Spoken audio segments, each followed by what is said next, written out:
Well, good evening, everybody, and welcome to the last scheduled live on my TikTok channel for 2021. I want to thank everybody for joining, and it's been a great year for me. I've lost over 20% of my body weight with the Get Fit and Be Lean program. I've lowered my cholesterol by more than 20 points. I've lowered my blood pressure by more than 20 millimeters of mercury. I've lowered my resting heart rate by more than 30 beats a minute. I've done all of this without any dangerous surgery or drugs with their attendant side effects. And in fact, I've been able to get off of my reflux heartburn medication. I've dropped about 5 inches off of my waist.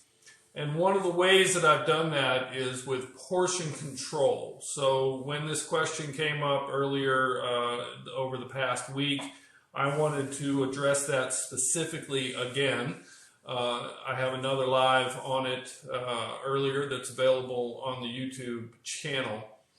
So when you talk about portion servings, this is a kind of an artificial construct. This is something that the FDA and other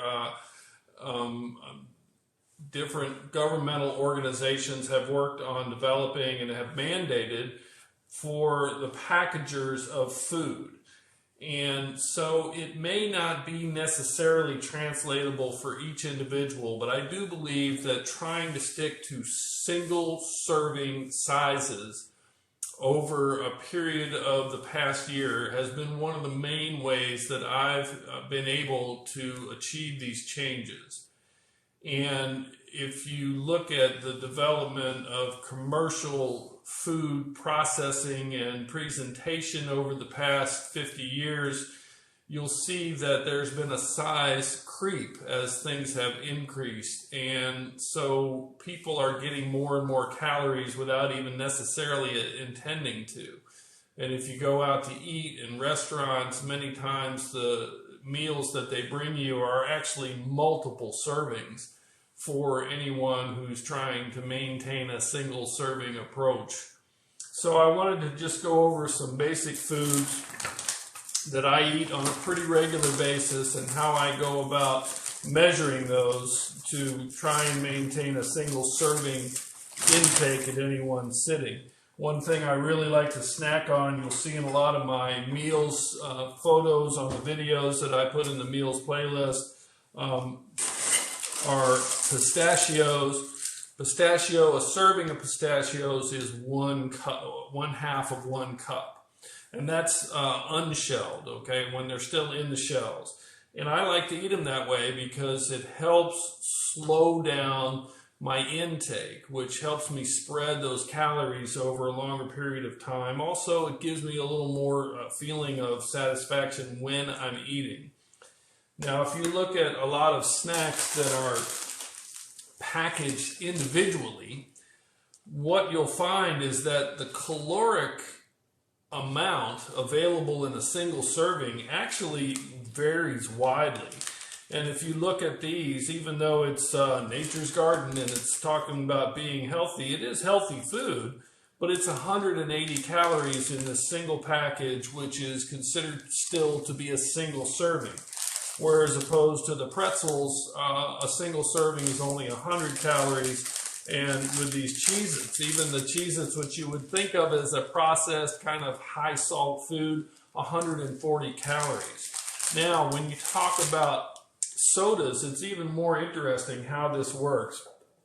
If you look at a standard soda, they're really kind of required to demonstrate that this is, once you pop the top on this, you're going to drink the whole thing. So this is 1 serving, and this 1 serving is 180 calories, which is pretty standard. But if you look at the smaller sizes that are available, I don't know what happened to my sodas that I got out. You'll see that you can actually get sodas in smaller containers that are even 7 ounces and are only 100 calories per serving, and the serving size is smaller. If you look at something that's packaged like these chicken noodle soups, they're actually selling them a little larger. They made them larger around than the standard Campbell's can. And what you see when you look on here is that they're actually considered now to be 3 servings, not the 2 that used to be in the old cans. And so you got to be really cautious when you're talking about processed foods. Now, what about some of the unprocessed foods that I eat on a regular basis? Well, those are really easier when you're dealing with something like fruits or vegetables. An apple is 1 serving. I don't really worry about the calories that you're going to get from an apple or an orange. One orange is 1 serving. When you talk about leafy green vegetables, which I really stress in the Get Fit and Be Lean program, it's kind of surprising. If you look at the way this is packaged, it comes in what's called a clamshell. And what it says on the package is that this clamshell is 1 serving in 1 container. Now, I can't really eat that much of that at a sitting unless I'm going to steam up the spinach and make it a pretty small amount.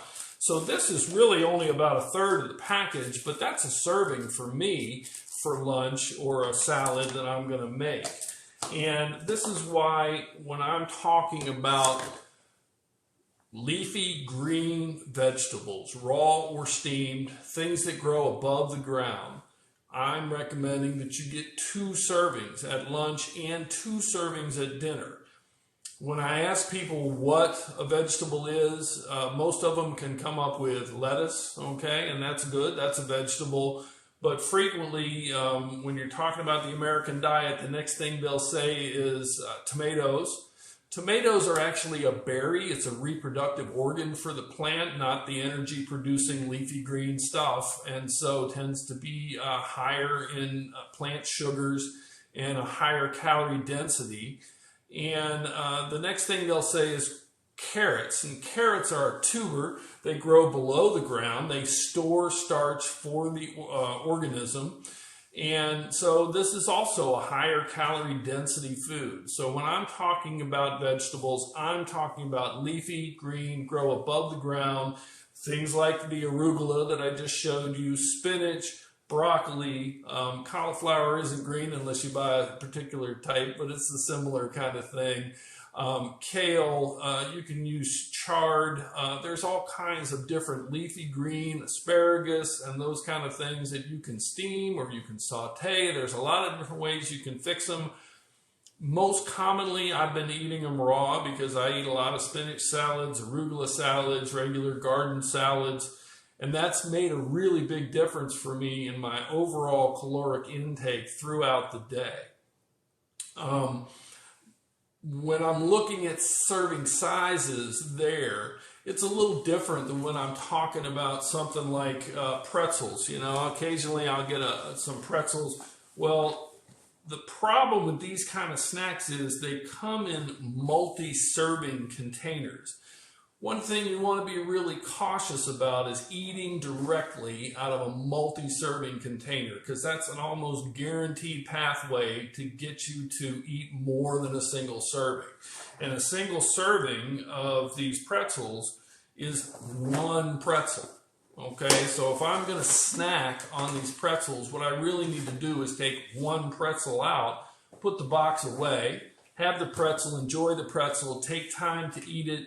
And that is a really important part of getting satiety from the meals and the snacks that I eat, is getting a single serving, taking the time to appreciate that as I eat it, giving it some time to digest. It creates signals that go through your eyes and to your stomach through the neurotransmitters to actually tell you if you can expect to be satisfied when you finish this food. So I really want to encourage you to look back through some of my meals playlist in my profile. I want to encourage you to ask any questions, and I hope that you'll, if you want to see some of my older lives, Did you have a question? Yeah, there are questions. Okay. Oh, we got some questions. Holy cow, that's great. Can you speak on keto or recommendations for how long to do keto? So I've talked on keto before. I've done a whole live on it. I'm not a fan. Pretzels. You see the pretzels right here? I like pretzels. I like rice. I like spinach. I like noodles. I like cereal in the morning. I'm just not a keto fan. The goal of the Get Fit and Be Lean program is continuity, consistency, being able to do this over the long term. I'm not giving up bagels. I'm not going to do it. I might not eat a bagel with a breakfast every day, but when I get into these highly restricted diets, all I see is that people are able to successfully lose weight with them, and then they join the 80% of people who successfully lose weight only to regain it within a period of 2 years and then go on to gain even more. So, nope, can't really tell you how to pursue keto. There's lots of people out there that'll charge you lots of money to do so. Do you get the same amount of nutrients from leafy greens if they're powdered? Powdered leafy greens is a little different from frozen. I know that frozen is actually a very adequate way to get them. Powdered, I don't really have any experience or knowledge about. I'll look into it and try to address that if you want to ask it on one of my other videos where I can see it come up, and I'll just do a brief video on that. Do you use any dressings on your leafy greens? Oh yes, I love to have dressings on my salads, and there's 2 different kinds that I use most commonly. The one that I really like and I'm happy that I found is the Bolthouse Chunky Blue Cheese dressing, and I really enjoy that. It's only 35 calories in 2 tablespoons, so that's plenty of dressing for me, and really doesn't add significantly into the caloric density, but it makes it quite tasty. When I eat my arugula salad, I use just olive oil and some balsamic vinegar on a regular garden salad. I like the Bolthouse. On the spinach salads you'll see me eating, I usually use a raspberry vinaigrette. Do you have any pets? I had a dog. My dog has gone across the Rainbow Highway and I miss her, but we're in the period of post-departure mourning and haven't gotten a new dog yet. I've had about 3 Springer Spaniels throughout my life. Somebody wants to know if you're a professor, and then somebody else said that this reminds them of college. That's kind of the way that I orient these scheduled lives. I think if you'll look at all of my other videos, I'm just a regular guy. But yes, I have a doctorate and I've given lots of lectures, and I feel pretty comfortable delivering information in that style. But I also do the Q&As. If you have a particular question that you put on one of my videos, I try to get to it individually. I do post these scheduled live videos on my YouTube channel so that you can look at them later. But this will be the last one for this year because I'm wrapping it up for 2021. That's all the questions. All right. I really want to thank everybody. I appreciate the engagement. I really appreciate the comments, the questions, the likes, the little gifts and stuff really help get attention from I have a question. the algorithm. Do you have any thoughts on intermittent fasting? Intermittent fasting and the information of their efficiency. I've done a full live on intermittent fasting. If you'll go to my profile, you'll see that I have a PubMed bibliography of peer-reviewed literature that I've made available to you through links. Intermittent fasting does achieve weight loss. It does it by decreasing your overall energy intake. If you're eating for a lower part of the day, most people are eating fewer calories. That's the source of it. It's not some kind of magic induction of your diurnal hormonal alterations. It's also known as skipping meals, and I'm not a fan of skipping meals. I get a bit peckish if I don't eat. Somebody just said, Dad? So, I hope you guys will get a chance to check out my other videos. I really was very excited to suddenly get 75,000 followers just by doing that little silly thing in the shower with my clothes on. But I've really enjoyed having the obligation to post my workouts, to post my meals, and I plan to continue that in 2022, and hopefully you can continue to follow the progress. I really hope you guys will go over to my Twitter account. I've got a lot of popular articles that are a little easier to read than some of the stuff that's on my profile in the PubMed bibliography. Any thoughts on eating for PCOS or insulin resistance? PCOS, I did a whole live on that. It should be available on the YouTube channel. It's important to coordinate with your physician. I really don't do a lot of medical advice for particular diseases over the internet. I don't think it's the way that medicine should be done. I think you deserve your own physician who is taking time to listen to you about your own individual condition. That's it. All right. Well, thank you very much, everybody, for joining. It was really good to have you here. I hope you've enjoyed watching me transition to the new me over the past year. And I want to thank you for joining the last live of 2021.